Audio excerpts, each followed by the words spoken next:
On s'entretient avec Sonia Duhamel, styliste vestimentaire chez Rebelle. Bonjour Sonia. Bonjour Audrey. Qui veut investiguer avec nous notre placard? Est-ce qu'on possède un placard ou un bazar? Alors tu vas nous donner les trucs pour un ménage adéquat de la penderie et les méthodes de rangement. Puis à ce temps-ci de l'année, on a tous vraiment besoin d'aide parce que c'est le moment où on est en transition. On sort un peu de linge, on en serre celui d'hiver. On sait pas trop quoi faire avec. Donc là, on se retrouve souvent qu'on a passé l'hiver également là, à mettre notre linge un peu n'importe comment dans notre garde-robe. Donc, bien souvent, c'est un bazar plutôt qu'un placard. Donc, c'est le temps, c'est le moment, c'est le printemps, on fait le grand ménage. Donc, on commence une première étape, on fait un bon inventaire de notre garde-robe. Pour ce faire, on le vide au complet. Donc, prévoyez là, quelques heures dans votre journée là, parce que vous allez en avoir de besoin. J'entends des gens dire, c'est sûr que la première étape, je la ferai pas parce que c'est trop exigeant. Est-ce qu'il y a une façon de contourner? Non, il n'y a aucune façon de contourner ça. Je suis désolée, les amis, mais ça doit faire mal. Donc, faut passer par là, c'est obligé. Donc, on commence par vider notre placard et un coup qu'il est tout bien vidé, ben évidemment, on en profite pour bien le nettoyer, faire peut-être un coup de peinture si nécessaire. De là, on passe au crible fin toutes les pièces qu'on a dans notre garde-robe. On les examine, on regarde si elles sont encore portables. Ça fait combien de temps on les a pas portées? On a tous un chandail qu'on regarde, on l'aime encore, mais on sait qu'il est trop court, puis on le met pas. Oui, mais bon, mais... On espère de rentrer dedans de nouveau. On espère de rentrer dedans, mais jour. ça, les un jour, justement, faut essayer absolument d'oblitérer ça dans notre vocabulaire. Donc, les un jour, quand ça adviendra ce jour-là, on en rachètera d'autres. Parce que ce jour-là, notre silhouette aura changé, etc. Ça fera plus de toute manière. Donc, faut que ça fasse mal, comme je disais. Fait qu'on fait vraiment le ménage de nos pièces une par une. Donc, on fait le tri. Ça fait plus d'un an ou deux qu'on les a pas portées. On est sûr qu'on les reportera pas. C'est out. On sort ça. Ce qui est recyclable va l'être dans des organismes. Ce qui est plus bon, on va l'envoyer vraiment au niveau des recyclages des tissus avec notre recyclage permanent. Bon, on peut les envoyer tous ensemble, j'imagine, dans un sac chez les organismes. Et puis, eux, parfois, font des guenilles avec. Exactement. Font du recyclage de vêtements. On peut faire ça, exactement. Fait que c'est le bon moment de faire ça.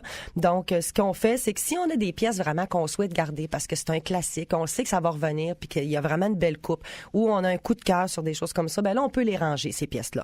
Dépendamment aussi de l'importance de notre endroit où on peut ranger nos vêtements, on va utiliser une ou deux penderies.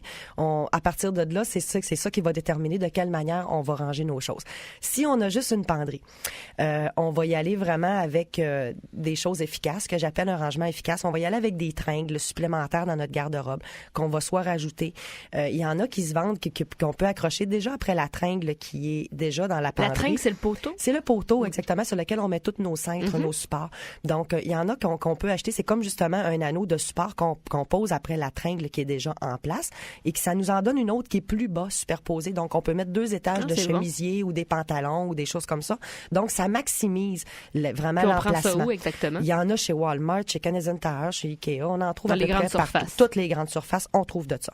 Les bacs en plastique transparent, les boîtes, les paniers en osier, c'est facilement empilable les uns par-dessus les autres. Si on a juste une penderie, ben on fait le transfert de nos vêtements d'hiver avec nos vêtements d'été selon la saison. On les met dans ces bacs-là, on peut les mettre sur la tablette sur le dessus dans le garde-robe ou dans le sous-sol si on a vraiment un emplacement qui est plus imposant pour pouvoir serrer ça.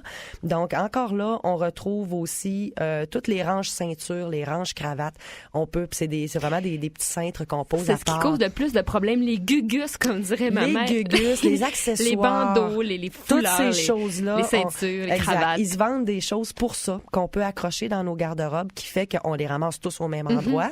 Et puis en même temps, ben ça nous permet là, de pouvoir bien les voir rapidement et puis de bien maximiser ça.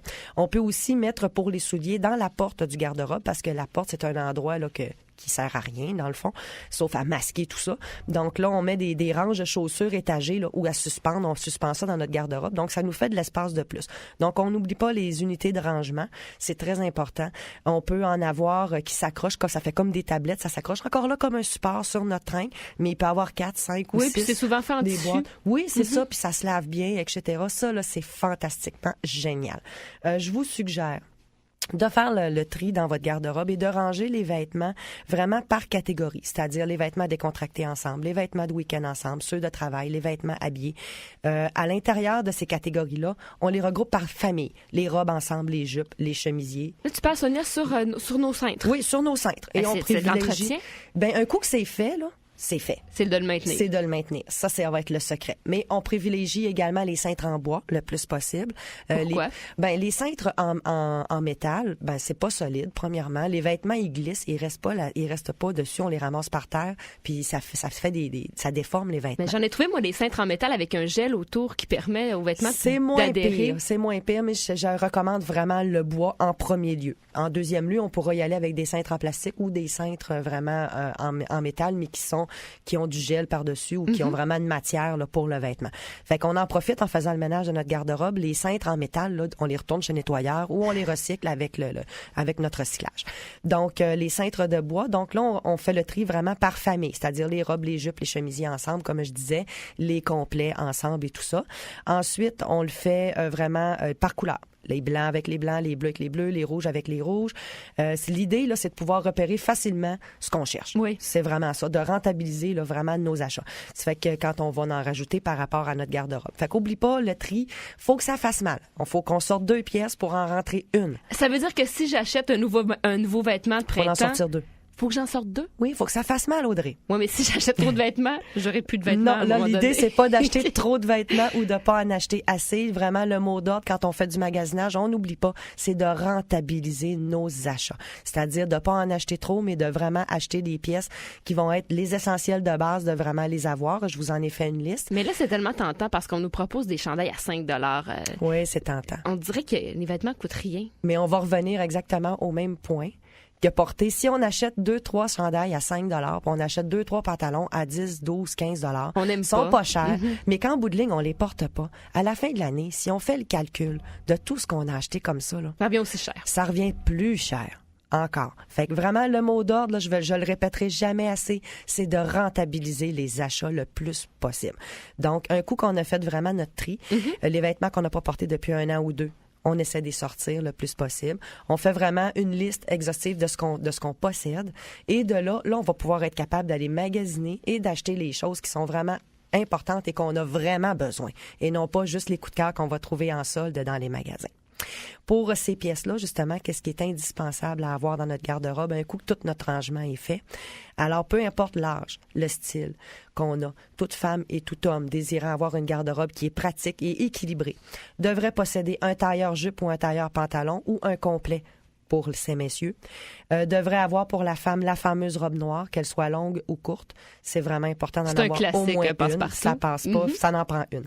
Ça prend un chemisier blanc de bonne qualité. On n'hésite pas à mettre le prix pour les pièces indispensables de base. C'est ce qui va vraiment permettre de rentabiliser nos achats. Oui, parce que le chemisier blanc, on peut le porter avec un veston, avec un débardeur. Avec tout. Le jeans le week-end, avec n'importe quoi. Donc, c'est vraiment important. Assurez-vous, quand vous achetez vos pièces, des essentiels de base, d'acheter une bonne qualité. Quand c'est le complet ou le tailleur pour la femme, achetez en laine 3 saisons. Ça va être vraiment très bien.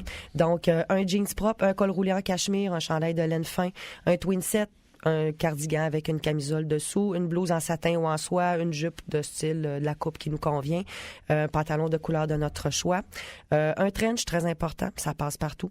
Un trench, c'est un veston long? C'est un imperméable qui passe vraiment pour l'extérieur. Oubliez pas une paire de chaussures confortables, préférablement en cuir noir avec un sac à main noir. Après ça, bon, les choses habituelles qu'on a besoin. Oubliez pas de mettre la qualité pour vos essentiels parce que c'est très important. Ben voilà, je vous souhaite bon courage parce que c'est pas facile la mission que tu nous donnes cette semaine, Sonia. Non, mais c'est ô combien nécessaire. Et oubliez pas surtout, un coup que c'est fait, là, vous allez avoir eu le cœur de mettre 3, 4, 5 heures pour le faire. Entretenez-le. Comme ça, vous allez sauver du temps à chaque fois et vous n'aurez pas à recommencer. Puis après, on est tellement fiers. C'est comme quand on sait que notre voiture est pas trop propre puis qu'on est dû pour faire un petit lavage. Même chose. Et vous allez peut-être découvrir des pièces dans votre garde-robe que vous aviez oubliées et de là, vous n'aurez pas besoin d'en acheter de plus. Oui, absolument. Merci beaucoup. Un plaisir. On se reparle la semaine prochaine. Sonia Duhamel est styliste vestimentaire chez Rebelle.